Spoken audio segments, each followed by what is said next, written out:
ಕಾಂಗ್ರೆಸ್ ಸಚಿವ ಸಂಪುಟ ವಿಸ್ತರಣೆ ಯಾವಾಗ? ಪಟ್ಟಿ ಹಿಡಿದು ಹೋದ ಡಿಕೆ ಮತ್ತು ಸಿದ್ದುಗೆ ಹೈಕಮಾಂಡ್ ಹೇಳಿದ್ದೇನು?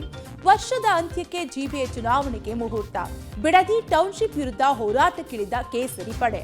ನಮ್ಮ ಮೆಟ್ರೋದಲ್ಲಿ ಮಂಗನಾಟ ಆಡಿದ್ರೆ ದಂಡಂ ದಶಗುಣಂ. ಪ್ರೀತಿ ನಿರಾಕರಿಸಿದಕ್ಕೆ ಕರಾವಳಿಯಲ್ಲಿ ಹರಿದ ಸುಂದರಿ ನೆತ್ತರು. ಇವೆಲ್ಲವನ್ನು ನೋಡೋಣ ಇವತ್ತಿನ ಕರ್ನಾಟಕ ಟಾಪ್ 20ಯಲ್ಲಿ. ರಾಜ್ಯ ಸಚಿವ ಸಂಪುಟ ವಿಸ್ತರಣೆ ಎಂಬುದು ರಾಜ್ಯ ಕಾಂಗ್ರೆಸ್ ಪಾಲಿಗೆ ಕಗ್ಗಂಟಾದಂತಿದೆ. ದೆಹಲಿ ಅಂಗಳದಲ್ಲಿ ನಡೆದ ಮಾತುಕತೆ, ಹಿರಿಯ ಸಚಿವರ ಕಾರಣಕ್ಕೆ ಹೈಕಮಾಂಡ್ ಸಮ್ಮತಿ ಸಿಕ್ಕಿಲ್ಲ ಎನ್ನಲಾಗಿದೆ. ಹೊಸ ಪಟ್ಟಿಯ ಸಿದ್ಧತೆಯೊಂದಿಗೆ ದೆಹಲಿಗೆ ಬರಲು ಹೈಕಮಾಂಡ್ ಸಹ ಸೂಚನೆ ನೀಡಿದೆ ಎನ್ನಲಾಗಿದೆ. ಅದರಂತೆ ಸಿಎಂ, ಮಾಜಿ ಸಿಎಂ ಪಾಲಿಗೆ ಸಂಪುಟ ವಿಸ್ತರಣೆಗೆ ಹೊಸ ಪಟ್ಟಿ ಅನಿವಾರ್ಯವಾಗಿದೆ. ಜುಲೈ 20ರವರೆಗೆ ರಾಜ್ಯ ಸಚಿವ ಸಂಪುಟ ವಿಸ್ತರಣೆ ಪ್ರಕ್ರಿಯೆಗೆ ತಾತ್ಕಾಲಿಕ ಬ್ರೇಕ್ ಬಿದ್ದಿದೆ. ಜುಲೈ 20ರ ಬಳಿಕ ಮತ್ತೆ ರಾಜ್ಯ ನಾಯಕರ ದೆಹಲಿಗೆ ಕರೆಸಿ ಮಾತನಾಡಲು ಹೈಕಮಾಂಡ್ ನಿರ್ಧರಿಸಿದೆ ಎನ್ನಲಾಗಿದೆ. ಇನ್ನು ಸಿಎಂ ಹಾಗೂ ಮಾಜಿ ಸಿಎಂ ಸಿದ್ದರಾಮಯ್ಯ 20 ಸಚಿವ ಸ್ಥಾನಕ್ಕೆ 43 ಶಾಸಕರ ಹೆಸರನ್ನ ಶಿಫಾರಸು ಮಾಡಿದ್ದಾರೆ. ಆದ್ರೆ ಇದಕ್ಕೆ ಹೈಕಮಾಂಡ್ ಒಪ್ಪಿಲ್ಲ ಎಂದು ಹೇಳಲಾಗಿದೆ. ಸೋಮವಾರ ಎಐಸಿಸಿ ಅಧ್ಯಕ್ಷ ಮಲ್ಲಿಕಾರ್ಜುನ್ ಖರ್ಗೆ ದೆಹಲಿಗೆ ತೆರಳಲಿದ್ದು, ಬಳಿಕ ಪಟ್ಟಿ ಫೈನಲ್ ಆಗೋ ಸಾಧ್ಯತೆಗಳಿವೆ. ಸಚಿವ ಸಂಪುಟಕ್ಕೆ ಬಂದಿದ್ದೀವಿ, ಚರ್ಚೆ ಮಾಡಿದ್ದೀವಿ. ಡೆಲ್ಲಿ ಅವರು ಏನು ಹೇಳಬೇಕು ನನಗೆ ಹೇಳಿದ್ದಾರೆ. ಇವತ್ತು ಖರ್ಗೆ ಸಾಹೇಬರು ಇಲ್ಲ, ಅವರು ನಾಳೆ ಬರ್ತಾರೆ. ಬಂದ ಮೇಲೆ ಏನು ತೀರ್ಮಾನ ಮಾಡ್ತಾರೆ, ಹೈಕಮಾಂಡ್ ಏನು ಮಾಡ್ತಾರೆ, ನಾವೆಲ್ಲ ನಮ್ಮ ಅಭಿಪ್ರಾಯಗಳನ್ನೆಲ್ಲ ತಿಳಿಸಿದ್ದೀವಿ. ಅವರೇನು ಮಾರ್ಗದರ್ಶನ ಕೊಡಬೇಕು ಕೊಟ್ಟಿದ್ದಾರೆ. ಅವ್ರು ಯಾವಾಗ ಹೇಳ್ತಾರೋ ನಾನು ಸಿದ್ಧತೆ ಮಾಡ್ಕೊಂಡಿದ್ದೀನಿ. ಪ್ರೈವೇಟ್ ಕೆಲಸಕ್ಕೆ ಹಾಸ್ಪಿಟಲ್ಗೆ ಹೋಗ್ತಾರೆ, ಅದಕ್ಕೆ ಮೀಟಿಂಗ್ ಏನಾಯ್ತು, ನಾನು ಇಲ್ಲಿದ್ದೀನಲ್ಲ, ಬರ್ತಾರಲ್ಲ, ಬಂದವ್ರಿಗೆ ಕೇಳಿ. ಗ್ರೇಟರ್ ಬೆಂಗಳೂರು ಪ್ರಾಧಿಕಾರ ಜಿಬಿಎ ಎಲೆಕ್ಷನ್ಗೆ ಮತ್ತೆ ಸುಪ್ರೀಂ ಕೋರ್ಟ್ ಡೆಡ್ ಲೈನ್ ವಿಧಿಸಿದೆ. ಡಿಸೆಂಬರ್ 31ರೊಳಗೆ ಎಲೆಕ್ಷನ್ ನಡೆಸುವಂತೆ ಸುಪ್ರೀಂ ಕೋರ್ಟ್ ಸೂಚಿಸಿದೆ. ಜಿಬಿಎ ಎಲೆಕ್ಷನ್ಗೆ ಕಾಲಾವಕಾಶ ಕೋರಿ ರಾಜ್ಯ ಸರ್ಕಾರ ಸಲ್ಲಿಸಿದ್ದ ಮೇಲ್ಮನವಿಯನ್ನ ಪುರಸ್ಕರಿಸಿದ ಸುಪ್ರೀಂ ಕೋರ್ಟ್ ಯಾವುದೇ ಕಾರಣಕ್ಕೂ ಮತ್ತೆ ಕಾಲಾವಕಾಶ ಕೋರದಂತೆ ಸೂಚಿಸಿದೆ. ಇದಕ್ಕೂ ಮುನ್ನ ರಾಜ್ಯದಲ್ಲಿ ಮತದಾರರ ಪಟ್ಟಿ ಪರಿಷ್ಕರಣೆ ಎಸ್ಐಆರ್ ನಡೆಯುತ್ತಿದ್ದು, ಇದು ಅಂತ್ಯಗೊಳ್ಳಲು ನವೆಂಬರ್ ಆಗಲಿದೆ. ಹಾಗಾಗಿ ಮತ್ತಷ್ಟು ಕಾಲಾವಕಾಶ ಕೊಡುವಂತೆ ರಾಜ್ಯ ಸರ್ಕಾರ ಮನವಿ ಸಲ್ಲಿಸಿತ್ತು. ಮತ್ತೆ ಕಾಲಾವಕಾಶ ಕೋರದಂತೆ ಸೂಚನೆ ನೀಡಿದ ಸುಪ್ರೀಂ ಕೋರ್ಟ್ ಡಿಸೆಂಬರ್ ಅಂತ್ಯದೊಳಗೆ ಚುನಾವಣೆ ಪ್ರಕ್ರಿಯೆ ಪೂರ್ಣಗೊಳಿಸುವಂತೆ ಹೇಳಿದೆ. ಇದೇ ವೇಳೆ ಸುಪ್ರೀಂ ಕೋರ್ಟ್ ಸೂಚನೆಯನ್ನ ಪಾಲಿಸುವುದಾಗಿ ಮುಖ್ಯಮಂತ್ರಿ ಡಿಕೆ ಶಿವಕುಮಾರ್ ಹೇಳಿದ್ದಾರೆ. ನಮ್ಮ ಸರ್ಕಾರ ನಾವೇ ಮನವಿ ಮಾಡಿಕೊಂಡಿದ್ದು, SIR ನಡೀತಾ ಇದೆ, ಟೈಮು ಕೂಡ ಎಕ್ಸ್ಟೆಂಡ್ ಮಾಡಿದ್ರು ಅಂತ. ನಾವು ಸುಪ್ರೀಂ ಕೋರ್ಟ್ ಏನು ಆದೇಶ ಇದೆ ಅಷ್ಟರೊಳಗಡೆ ನಾವು ಚುನಾವಣೆ ಮಾಡ್ತೀವಿ. ನೋಡಿ, ಮತ್ತೆ ಎಕ್ಸ್ಟೆನ್ಷನ್ ಕೇಳುವ ಯಾವ ಉದ್ದೇಶನೂ ಕೂಡ ಸರ್ಕಾರಕ್ಕೆ ಇಲ್ಲ. ಈಗಲೂ ಕೂಡ ನಾವು ಚುನಾವಣೆ ಮಾಡಲಿಕ್ಕೆ ರಾಜಕೀಯವಾಗಿ ನಾವು ತಯಾರಿದ್ದೇವೆ. ಆದರೆ SIR ಪ್ರಕ್ರಿಯೆ ನಡೆದಿದೆ. ಎಲ್ಲ ಅಧಿಕಾರಿಗಳು SIR ಅನ್ನು ಮಾಡೋದ್ರಲ್ಲೇ ಹರಸಾಹಸ ಪಡ್ತಾ ಇದ್ದಾರೆ. ಕೇಂದ್ರ ಚುನಾವಣಾ ಆಯೋಗನೇ SIR ಮಾಡೋದಕ್ಕೆ ಸಮಯ ಸಾಲ್ತಾ ಇಲ್ಲ ಅಂತೇಳಿ 1 ವಾರ SIRಗೆ ಸಮಯ ಹೆಚ್ಚುವರಿ ಬದಲಾವಣೆ ಮಾಡಿದ್ದಾರೆ. ಬಿಡದಿ ಟೌನ್ಶಿಪ್ ವಿರುದ್ಧ ಬಿಜೆಪಿ ರಣಕಹಳೆ ಮೊಳಗಿಸಿದೆ. ಬೆಂಗಳೂರಿನ ಫ್ರೀಡಂ ಪಾರ್ಕ್ನಲ್ಲಿ ಬೃಹತ್ ಪ್ರತಿಭಟನೆ ನಡೆಸಿ ಮೈತ್ರಿ ಪಕ್ಷ ಜೆಡಿಎಸ್ ಹೋರಾಟಕ್ಕೆ ಬೆಂಬಲ ಸೂಚಿಸಿದೆ. ಮಾಜಿ ಮುಖ್ಯಮಂತ್ರಿ BS ಯಡಿಯೂರಪ್ಪ, ವಿಪಕ್ಷ ನಾಯಕ ಆರ್ ಅಶೋಕ್, ಬಿಜೆಪಿ ರಾಜ್ಯಾಧ್ಯಕ್ಷ ವಿಜಯೇಂದ್ರ, ಕೇಂದ್ರ ಸಚಿವೆ ಶೋಭಾ ಕರಂದ್ಲಾಜೆ ಸೇರಿದಂತೆ ಹಲವರು ಭಾಗಿಯಾಗಿದ್ದರು. ಬಿಡದಿ ಟೌನ್ಶಿಪ್ ರದ್ದಾಗಲಿ, ಭೂಮಿ ಉಳಿದರೆ ಬದುಕು ಉಳಿಯುತ್ತೆ, ಅಭಿವೃದ್ಧಿ ಬೇಕು, ಆದರೆ ರೈತರನ್ನ ಬಲಿ ಕೊಟ್ಟು ಬೇಡ ಎಂಬ ಪ್ಲೇಕಾರ್ಡ್ಗಳನ್ನು ಪ್ರದರ್ಶಿಸಿ ಸರ್ಕಾರದ ವಿರುದ್ಧ ಘೋಷಣೆ ಕೂಗಿದರು. ಇದು ಕಾಂಗ್ರೆಸ್ ಪಕ್ಷಕ್ಕೆ ಚಿನ್ನದ ಮೊಟ್ಟೆ ಇಡುವ ಯೋಜನೆಯಾಗಿದೆ. ರೈತರ ವಿರೋಧ ಇದ್ರೂ ಯೋಜನೆ ಮಾಡ್ತಾ ಇದ್ದಾರೆ. ಇದರಲ್ಲಿ ಸ್ವಹಿತಾಸಕ್ತಿ ಇದೆ. ವೈಯಕ್ತಿಕವಾಗಿ DKಶಿ ಟಾರ್ಗೆಟ್ ಮಾಡ್ತಾ ಇದ್ದಾರೆ. ಯೋಜನೆಯಲ್ಲಿ ಬಿಜೆಪಿಯ ಯಾವುದೇ ಪಾತ್ರ ಇಲ್ಲ. ನಮ್ಮ ಸರ್ಕಾರ ಬಂದರೆ ಯೋಜನೆ ಕೈ ಬಿಡ್ತೀವಿ ಎಂದರು. ಈ ಶಿವಕುಮಾರ್ ನೇತೃತ್ವದ ಸರ್ಕಾರ ರೈತ ಸಮುದಾಯಕ್ಕೆ ದ್ರೋಹ ಮಾಡ್ತಾ ಇದೆ. ಹಣದ ಬಲದಿಂದ, ತೋಳು ಬಲದಿಂದ, ಅಧಿಕಾರ ಬಲದಿಂದ ಜಾತಿಯ ವಿಷಬೀಜವನ್ನು ಬಿತ್ತಿ ನಾವು ಏನ್ ಬೇಕಾದರೂ ಸಾಧಿಸಬಹುದು ಅನ್ನೋ ಭ್ರಮೆಯಲ್ಲಿ ಅವರಿದ್ದಾರೆ. DK ಶಿವಕುಮಾರ್ ಬಂದ ತಕ್ಷಣ ರಿಯಲ್ ಎಸ್ಟೇಟ್ ಪ್ರಾರಂಭ ಆಯಿತು. ಈ ಬಿಡದಿ ಪ್ರಾಜೆಕ್ಟ್ ಅಲ್ಲಿ ನಮ್ದು ಯಾವುದನ್ನು ಕೂಡ ಕಿಂಚತ್ತು ಪಾತ್ರ ಇಲ್ಲ. ಗುಂಡಾಗರ್ಜಿಯನ್ನ ಮಾಡಿಕೊಂಡು ಈ ರಾಜ್ಯದ ಮುಖ್ಯಮಂತ್ರಿಗಳು DK ಶಿವಕುಮಾರ್ ಅವರು ರೈತರ ಜಮೀನನ್ನ ಕಸ್ಕೊಂಡು ಉಪನಗರವನ್ನ ಮಾಡಬೇಕು ಅಂತೇಳಿ ಹೊರಟಿದ್ದಾರೆ. ರೈತ ವಿರೋಧಿ ಕಾಂಗ್ರೆಸ್ ಸರ್ಕಾರದ ವಿರುದ್ಧ ಭಾರತೀಯ ಜನತಾ ಪಾರ್ಟಿ ಇವತ್ತು ರಣಕಹಳೆಯನ್ನ ಊದಿರ್ತಕ್ಕಂಥದ್ದು. ನಮ್ಮ ಮೆಟ್ರೋ ಪ್ರಯಾಣಿಕರಿಗೆ ಬಿಗ್ ಶಾಕ್ ಎದುರಾಗಿದೆ. ಇನ್ನು ಮುಂದೆ ನಮ್ಮ ಮೆಟ್ರೋದಲ್ಲಿ ಹುಚ್ಚಾಟವಾಡಿದ್ರೆ ದುಬಾರಿ ದಂಡ ಪಾವತಿಸಬೇಕಾಗುತ್ತೆ.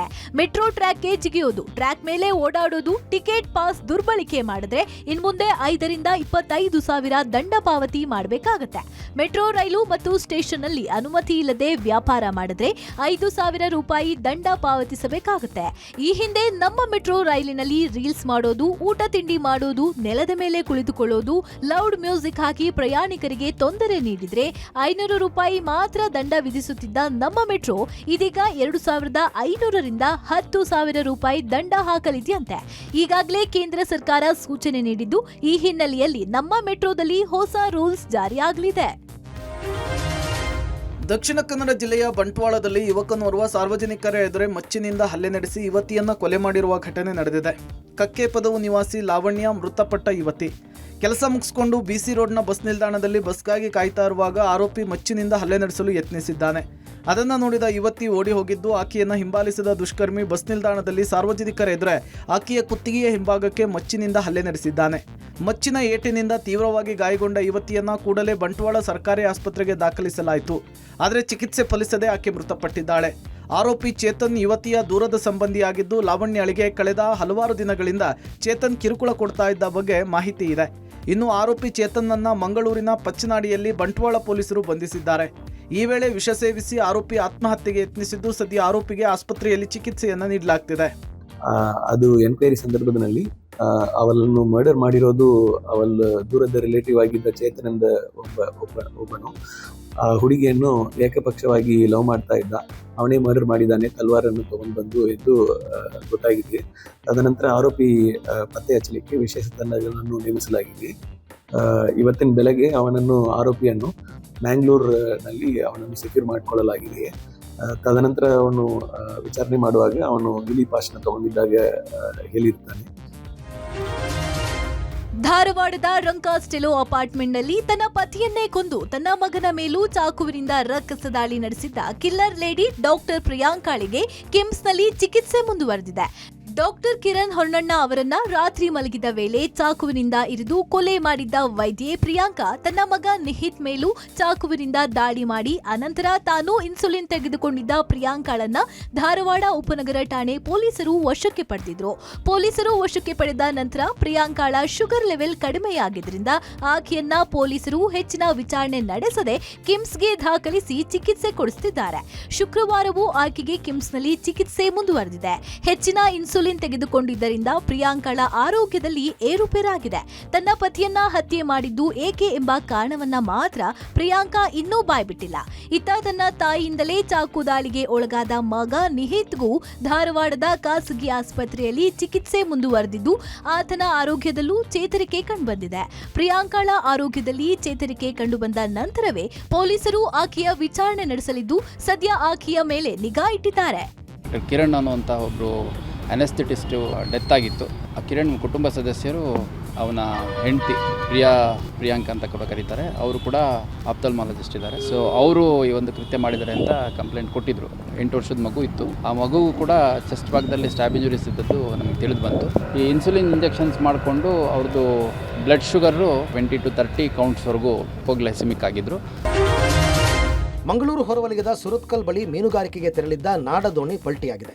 ಉಡುಪಿಯ ಮಲ್ಪೆ ಬಂದರಿನಿಂದ ಮೀನುಗಾರಿಕೆಗೆ ಹೊರಟಿದ್ದ ದೋಣಿ ಸಮುದ್ರದ ಅಲೆಗಳ ಹೊಡೆತಕ್ಕೆ ಪಲ್ಟಿಯಾಗಿದ್ದು, ಸದ್ಯ ದೋಣಿಯಲ್ಲಿದ್ದ ಆಂಧ್ರಪ್ರದೇಶ ಮೂಲದ 6 ಮಂದಿ ಮೀನುಗಾರರನ್ನು ರಕ್ಷಿಸಲಾಗಿದೆ. ದೋಣಿ ಪಲ್ಟಿಯಾದ ರಭಸಕ್ಕೆ ಮೀನುಗಾರರು ಸಮುದ್ರಕ್ಕೆ ಬಿದ್ದಿದ್ದಾರೆ. ಈ ವೇಳೆ ಸ್ಥಳೀಯ ಮೀನುಗಾರರು ಅಪಾಯದಲ್ಲಿದ್ದ ಮೀನುಗಾರರನ್ನು ರಕ್ಷಣೆ ಮಾಡಿದ್ದಾರೆ. ಬಳ್ಳಾರಿ ನಗರದಲ್ಲಿ ಪ್ರೀತಿಸಿ ಮದುವೆಯಾಗಿದ್ದ ಯುವಕನ ಭೀಕರ ಹತ್ಯೆಯಾಗಿದೆ. ಬಳ್ಳಾರಿ ನಗರದ ಬಟ್ಟಿ ಏರಿಯಾದಲ್ಲಿ ಘಟನೆ ನಡೆದಿದೆ. ವಾರದ ಹಿಂದಷ್ಟೇ ಪ್ರೀತಿಸಿ ಮದುವೆಯಾಗಿದ್ದ ನಬಿ ರಸೂಲ್ ಎಂಬ ಯುವಕ ಭೀಕರವಾಗಿ ಹತ್ಯೆಯಾಗಿದ್ದಾನೆ. ವಿಚ್ಛೇದನ ಪಡೆದಿದ್ದ ಮಹಿಳೆಯನ್ನ 15 ದಿನಗಳ ಹಿಂದೆ ಪ್ರೀತಿಸಿ ಮನೆ ಬಿಟ್ಟು ನಬಿ ರಸೂಲ್ ಕಳೆದುಕೊಂಡು ಹೋಗಿದ್ದ. ಬಳಿಕ ಇಬ್ಬರ ಪ್ರೀತಿಯನ್ನ ಯುವಕನ ಮನೆಯವರು ಒಪ್ಪಿ ನಬಿ ರಸೂಲ್ಗೆ ಮದುವೆ ಮಾಡಿಸಿ ನಿನ್ನೆ ರಿಸೆಪ್ಷನ್ ಕೂಡ ಇಟ್ಕೊಂಡಿದ್ರು. ಆದರೆ ರಾತ್ರಿ 11:30 ಸುಮಾರಿಗೆ ಸ್ನೇಹಿತರು ಕರೆದ್ರು ಅಂತ ಮನೆಯಿಂದ ರಸೂಲ್ ಹೊರ ಹೋಗಿದ್ದ. ರಾತ್ರಿ 2 ಗಂಟೆ ಆದರೂ ನಬಿ ರಸೂಲ್ ಮನೆಗೆ ಬಂದಿರಲಿಲ್ಲ. ಹೀಗಾಗಿ ಮನೆ ಸುತ್ತ ಪೋಷಕರು ಸಂಬಂಧಿಕರು ಹುಡುಕಾಡಿದ್ದಾರೆ. ಮನೆಯಿಂದ 700 ಮೀಟರ್ ದೂರದಲ್ಲಿ ನಬಿ ರಸೂಲ್ನನ್ನ ಭೀಕರವಾಗಿ ಕೊಲೆ ಮಾಡಲಾಗಿದೆ. ಈವರೆಗೂ ಕೊಲೆಗೆ ನಿಖರ ಕಾರಣ ಗೊತ್ತಾಗಿಲ್ಲ. ವಿಚ್ಛೇದಿತ ಮಹಿಳೆಯನ್ನ ಪ್ರೀತಿಸಿ ಮದುವೆಯಾಗಿದ್ದೇ ಯುವಕನ ಹತ್ಯೆಗೆ ಕಾರಣ ಅನ್ನುವ ಶಂಕೆ ಇದೆ. ಸ್ಥಳಕ್ಕೆ ಎಸ್ಪಿ ಸುಮನ್ ಡಿ ಪನ್ನೇಕರ್ ಭೇಟಿ ಕೊಟ್ಟು ಪರಿಶೀಲನೆ ನಡೆಸಿದ್ದಾರೆ. ಕೌಲ್ ಬಜಾರ್ ಪೊಲೀಸ್ ಠಾಣೆಯಲ್ಲಿ ಪ್ರಕರಣ ದಾಖಲಾಗಿದೆ.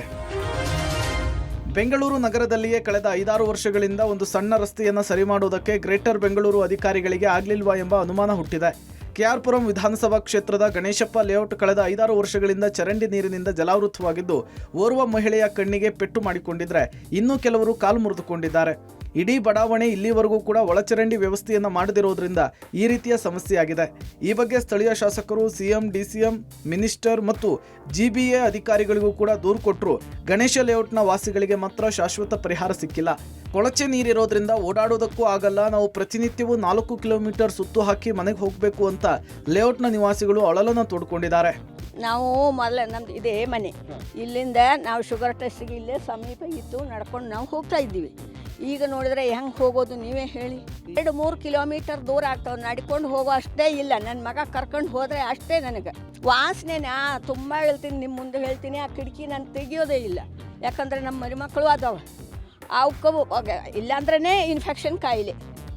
ಏನು ಮಾಡ್ತೀರಾ ನೀವೇ ಹೇಳಿ.